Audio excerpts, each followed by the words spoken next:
دن حضور گزر رہے تھے. اصل اس طرح تھا کہ یہ نبی پاک کا حجرہ تھا. جن لوگوں کو اللہ نے مدینے کی زیارت کرائی ہے وہ جان سکتے ہیں نبی پاک کا حجرہ تھا. تو حضور کے حجرے کی اس جانب یعنی مسجد کی جو بالکل سیدھ ہے اس کی بیک میں سیدہ فاطمہ رہتی تھی. تو حضور اکثر نہ نماز کے لیے جب نکلتے تو حضرت فاطمہ کے حجرے کے پاس سے ہو کر دوبارہ محراب میں جاتے. محبوب حجرے کے پاس سے گزرے تو امام حسین رو رہے تھے.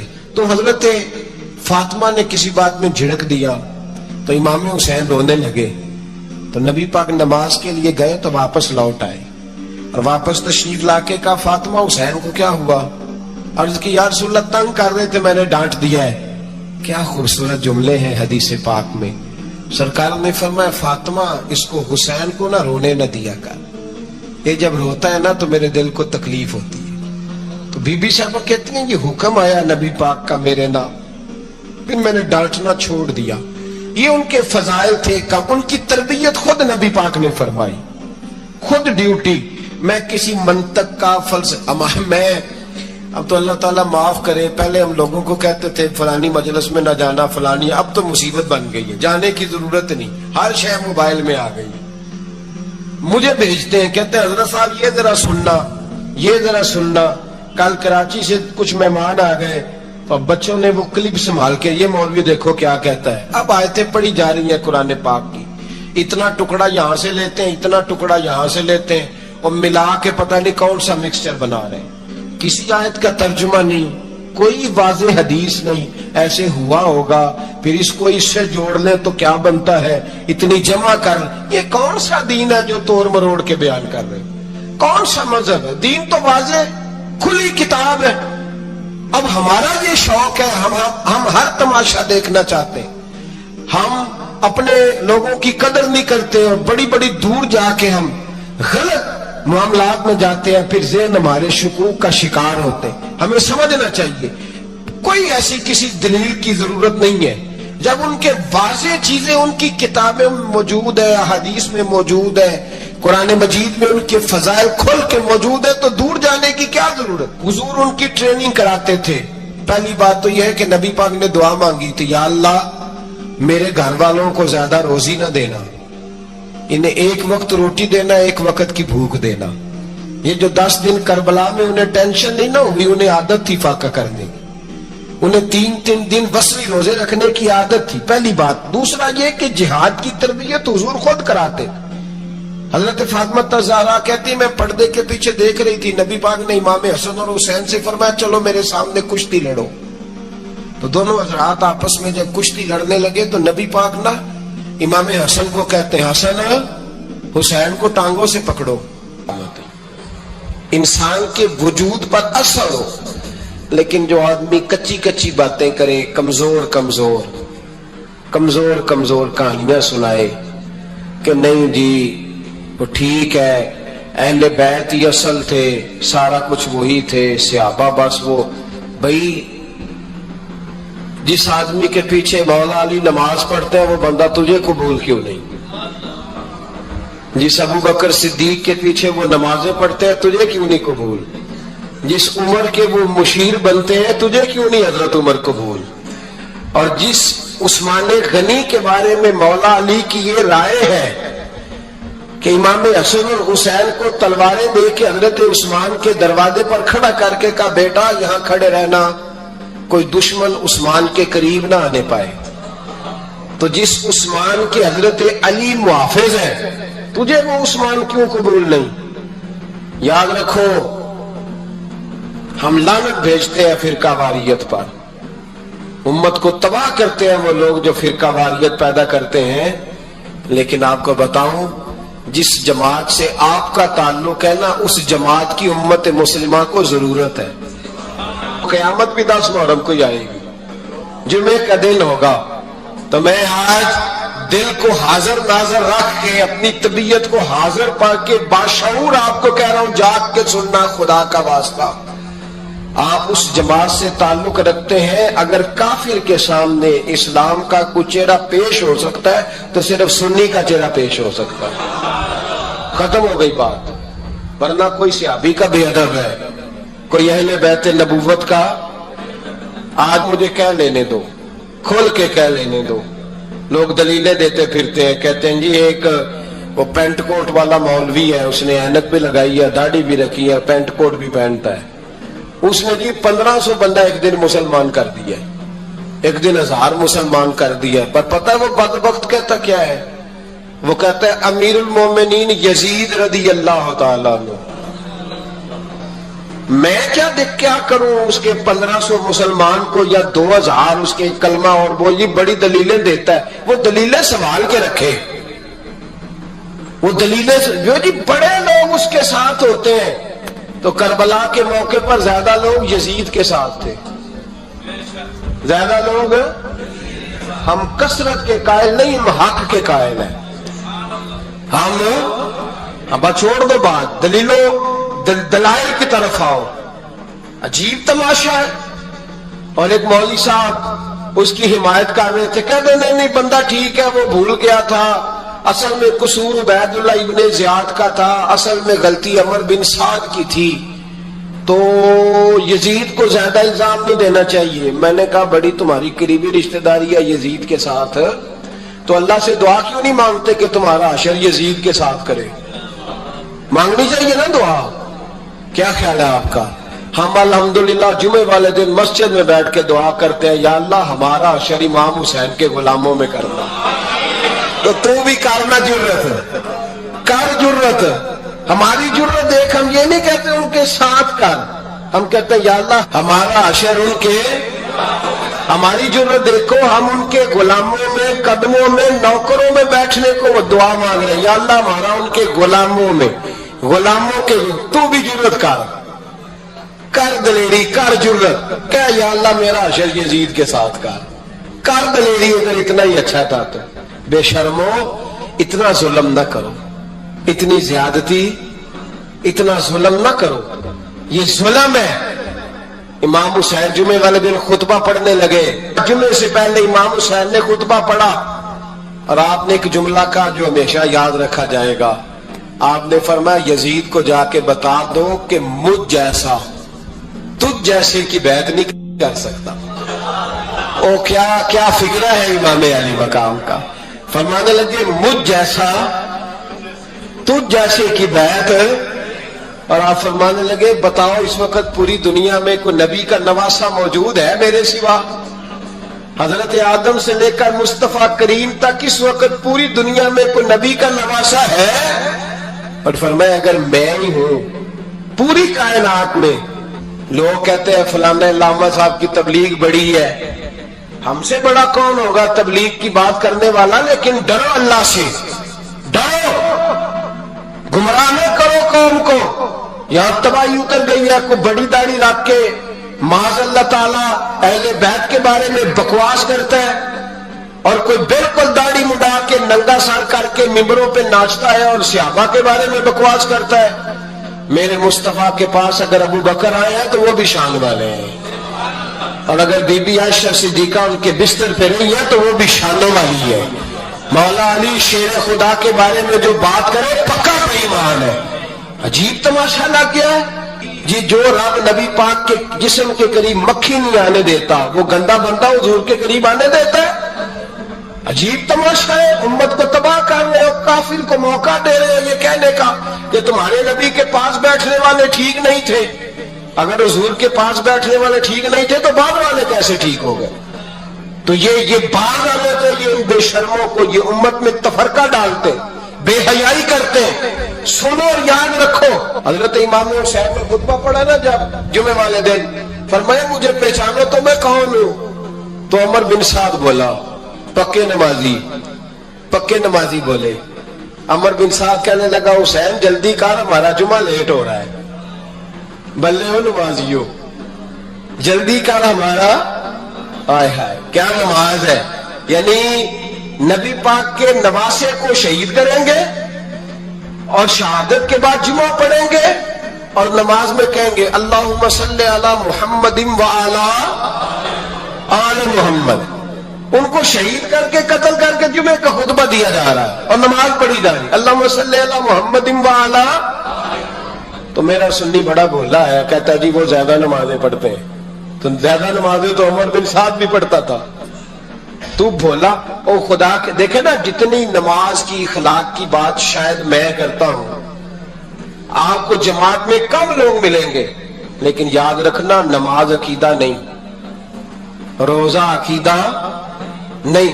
عقیدہ حسین ہے, عقیدہ حسن ہے, عقیدہ علی ہے, عقیدہ عثمان غنی ہے, عقیدہ عمر فاروق ہے. میں اس شخص کو کیا کروں, مجھے اس شخص کی کیا ضرورت ہے جو ممبر پہ بیٹھ کے کہتا ہے حسین ابن علی باغی تھے. وہ شخص اس کی نماز میں ہوگا آج زکات دیکھا جائے گا. آؤ قرآن مجید سورہ شورا آیت نمبر 23, گھر جا کے قرآن مجید کھولو, یہ والی آیتیں بھی پڑھا کرو, یہ والی بھی کھولا کرو.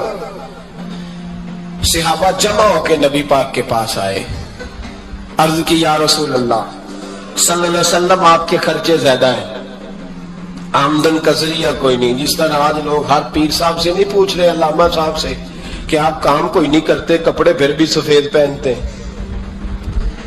کیا ذرائع آمدن ہے, پھر بھی آپ گاڑی میں گھومتے ہیں. ہمارا تو پروگرام تھا مولوی بھوکا مر جائے, پر اس کے پاس آتے ہیں تو یہ تازی چائے پلاتا ہے. کیا مطلب, کس طرح کا رویہ ہے. صحابہ کے باہر وہ یہ نہیں سوچتے تھے آتے کام, وہ کہتے تھے آگے بڑھ کے حصہ ڈالے. وہ سارے آگے بڑھے, کہا یا رسول اللہ صلی اللہ علیہ وسلم اخراجات زیادہ ہیں, ذرائع آمدن بظاہر کوئی نہیں. نذرانوں پہ اعتراض نہ کیا کرو, نذرانہ دینا نبی پاک کی سنت ہے, نذرانہ قبول کر لینا نبی پاک کی, بولو, حضور کی سنت ہے. تو صحابہ جمع ہو کے آئے, ایک جگہ پہ میٹنگ کی, کا تھوڑے سے پیسے ہر مہینے پیش کریں گے. تو حضور سے بات کون کرے گا پیسوں کی, کہا ہم نے نہیں کرنی, نبی پاک کے چچا جناب عباس کریں گے.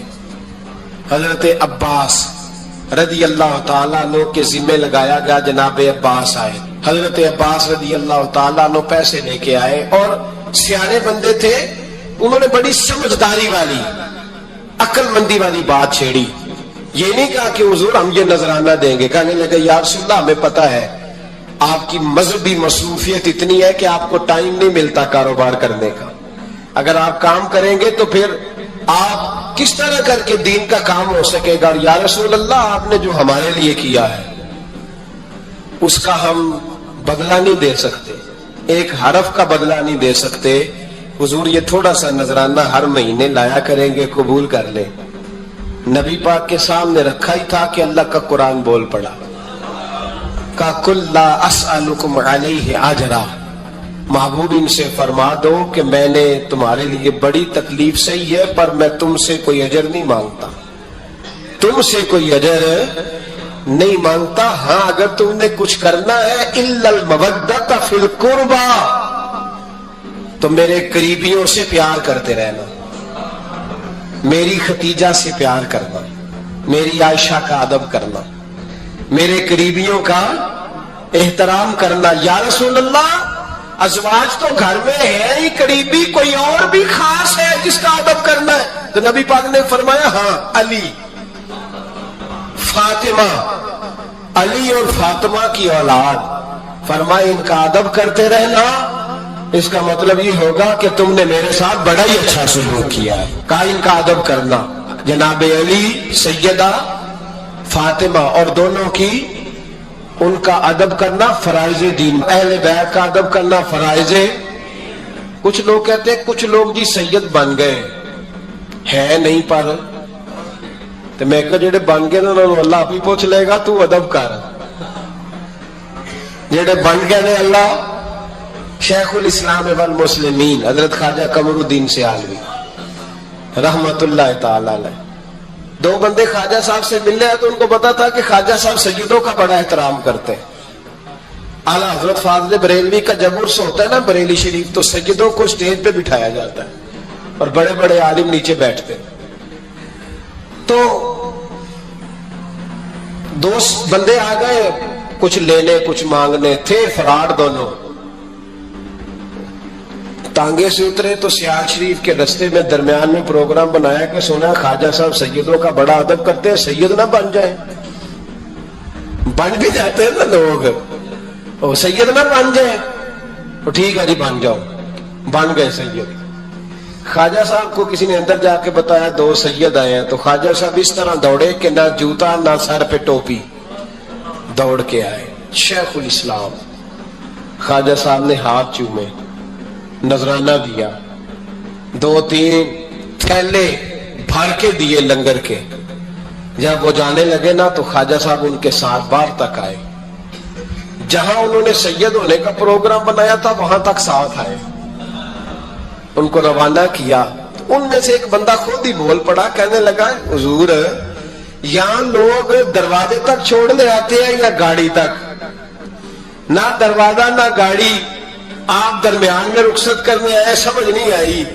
تو خواجہ صاحب فرمانے لگے تم یہیں سید بنے تھے، یہاں تک ادب کرنا ضروری تھا، یہاں تم سید بنے تھے یہاں تک ادب کرنا، پیچھے تم سید نہیں ہو تو میں کیسے ادب کروں؟ جہاں تم سید ہو وہاں تک ادب کرنا۔ اور میرے اعلیٰ حضرت نے عقیدہ دیا، کہنے لگے تیری نسل پاک میں ہے بچہ بچہ نور، تیری نسل پاک میں ہے بچہ بچہ نور کا، تو ہے عین نور تیرا سب گھرانہ نور کا۔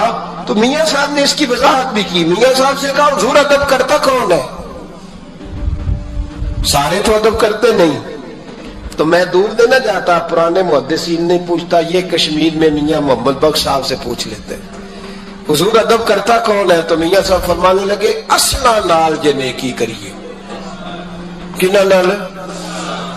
اصلا نال جے نیکی کریے تو نسلہ تاک نہیں پھول دے، ہاں بے اصلا نال نیکی کریے تو پھول کنڈیاں نال تول دے۔ بے اصلا فرمانے لگے جو اصل ہوگا نا اخلاق کا، کردار کا، خاندان کا اصل، وہ ہمیشہ مصطفیٰ کے صحابہ کا بھی احترام کرے گا اور اہل بیت نبوت کا بھی ان کا ادب کرے۔ سنیں نبی پاک نے کیا فرمایا، ترمذی میں حدیث ہے، نبی پاک نے خطبہ حجت الوداع دیا۔ لوگ ہمیں کہتے ہیں نماز روزہ حج زکوٰۃ سے آگے نہ جاؤ، حضور نے خطبہ دیا، فرمایا میں تمہیں 2 چیزیں دے کے جا رہا ہوں، اگر تھام کے رکھو گے تو گمراہی تمہارے پاس نہیں آئے گی۔ یا رسول اللہ کون کون سی؟ فرمانے لگے ایک میں تمہیں قرآن دے کے جا رہا ہوں، دوسرا اپنا خاندان دے کے جا رہا ہوں، ان کو تھام کے رکھنا، گمراہی کبھی تمہارے پاس، ان کو تھام۔ سنو حضرت اسامہ بن زید رضی اللہ تعالیٰ، حضرت اسامہ آپ فرماتے ہیں مجھے نبی پاک سے کوئی کام تھا، یہ بھی ترمذی کی حدیث ہے، کہتے ہیں میں حضور سے ملنے گیا تو میں نے نا حضور سے بات چھیڑی، نبی پاک سے میں نے ذکر چھیڑا۔ جب وہ بات میں نے کرنی شروع کی نا تو حضور نے چادر اوڑی ہوئی تھی، بکل جس کو مارتے ہیں، کہتے ہیں چادر اوڑی ہوئی تھی، تو نبی پاک کی نا چادر میں 2 چیزیں حرکت کر رہی۔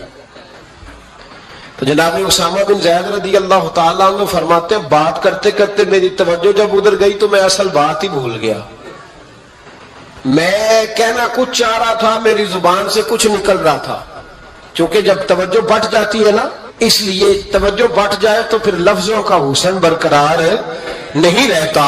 تو جناب اسامہ بن زید کہتے ہیں میں کہنا کچھ چاہ رہا تھا، میرے منہ سے نکلتا کچھ اور تھا، تو سرکار سمجھ گئے۔ تو حضور صلی اللہ علیہ وسلم مسکرا کے کہنے لگے بھول گئے ہو نا بات؟ تو میں نے کہا حضور بھول گیا ہوں۔ تو کہتے ہیں میں بھی ان سے کب سے کہہ رہا ہوں کہ بعد آ جاؤ، لیکن یہ نہیں آ رہے۔ کہتے ہیں میں اور پریشان ہوا کہ یہ کن سے حضور کہہ رہے ہیں۔ تو نبی پاک نے چادر مبارک کو کھولا، ایک بغل سے امام حسن نکلے، دوسرے سے امام حسین نکلے۔ یہاں بھی ملا پریشان ہے، بڑی ٹینشن میں ہے، کہتا ہے جی ہر نانا ہی اپنے نواسوں سے پیار کرتا ہے۔ تو میں نے کہا بیوقوف، یہ عام نانا نہیں، یہ وہ والے نانا ہے جن کے بارے میں اللہ کہتا ہے وما ینطق عن الہویٰ ان ہوا الا وحی یوحیٰ، فرمایا میرے محبوب اتنی دیر تک بولتے نہیں جب تک میں حکم نہیں کر دیتا۔ تو امام حسن اور حسین کا پیار بھی اللہ کا حکم تھا، اس لیے ہو رہا تھا۔ فرماتے جب نبی پاک کی بغلوں سے وہ دونوں نکلے نا تو میں نے حضور کی آنکھوں میں چمک دیکھی، نور دیکھا، اور جیسے بندہ کسی سے پیار کرتا ہے تو چہرہ بھی بتا نہیں رہا ہوتا، آج کل کی زبان میں کہتے ہیں باڈی لینگویج، اس کی باڈی لینگویج بھی بتاتی ہے کہ یہ جو بات کر رہا ہے نا یہ طاری ہے. تو محبوب فرمانے لگے اسامہ یہ دونوں میرے بیٹے ہیں, یہ دونوں میرے بیٹے ہیں کیونکہ میری بیٹی کے بیٹے ہیں. اور فرمایا اسامہ میں ان سے بڑا پیار کرتا ہوں. کاش امت ان لفظوں کو سمجھ جائے. حضور نے فرمایا میں ان سے بڑا پیار کرتا ہوں, میں بڑا پیار کرتا ہوں. اور میں نے رب سے دعا کی ہے یا اللہ پیار کرے تو اس سے پیار کرتا ہوں. میں نے یہ دعا کی ہے اے اللہ جو ان سے پیار کرے تو اس سے بھی پیار کرنا. حضرت امام حسنین پہلی بات یہ ہے کہ ان کا پیار ایمان کا حصہ ہے. ان کا پیار ایمان کا حصہ ہے. اسے جو پیار نہ کرے گا وہ صاحب ایمان. ابن جوزی نے لکھا ہے سینکڑوں سال پہلے, آج کے کسی عالم کی بات بتاتا تو لوگ انکار کرتے. سینکڑوں سال کہتے ہیں بلخ میں قحط پڑ گیا, لوگ ہجرت کر کے سمرقند آ گئے. ایک سیدوں کا خاندان بھی آیا, ایک ایسی خاتون بھی آئی جس کے ساتھ 3 بیٹیاں تھی, بیٹا بھی کوئی نہیں, خاوند فوت ہو گیا. مسجد کے ساتھ مہمان خانے بنے ہوتے تھے, وہاں اس نے بچوں کو ٹھہرایا اور نکلی سمرقند میں کہ کوئی آدمی مل جائے.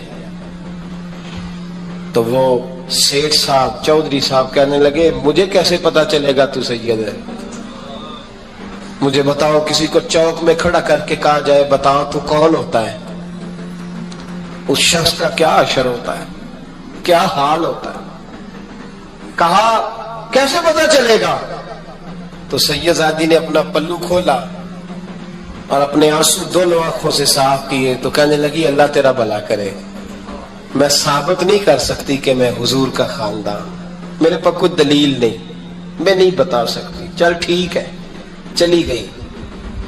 کسی نے بتایا کہ یہاں ایک یہودی بھی رہتا ہے, وہ بڑا سخی ہے, یا آتش پرست ہے, یا پارسی ہے کافر غیر, سخی بڑا ہے. اس کے پاس گئی, بیٹھی رہی, لوگ بیٹھے تھے. جب چلے گئے تو قریب گئی, کہنے لگی مجبور ہوں, پریشان ہوں, غریب نہیں ہوں. کہنے لگا بی بی تجھے کبھی دیکھا نہیں, سمرقند کی اتنی آبادی نہیں, میں سارے شہر, تو کون ہے. تو کہنے لگی تعارف نہ ہی پوچھے تو اچھا ہے. اس نے کہا چلو اگر پتہ چل جائے تو. کہنے لگی میں مسلمانوں کے نبی کی اولاد ہوں. مسلمانوں. اس نے کہا پیغمبر خدا کی اولاد. اٹھ کے کھڑا ہو گیا, بی بی کو ساتھ لیا, گھر گیا. کہنے لگا جو صاف ستھرا کمرہ ہے نا اسے پھر دھو ڈالو, ایک دفعہ پھر دھو ڈالو. کمرہ دھلایا, صاف کرایا. پھر کہنے لگا بی بی میرے برتن زیادہ صاف ستھرے نہیں, میں نئے نہ خرید کے لا دوں. پھر نئے برتن لایا. پھر اپنے بچوں سے کہنے لگا اونچا نہ بھولنا کہ سیدہ فاطمہ کی شہزادیاں آئی, یہاں کوئی شخص اونچی بات نہ کرے.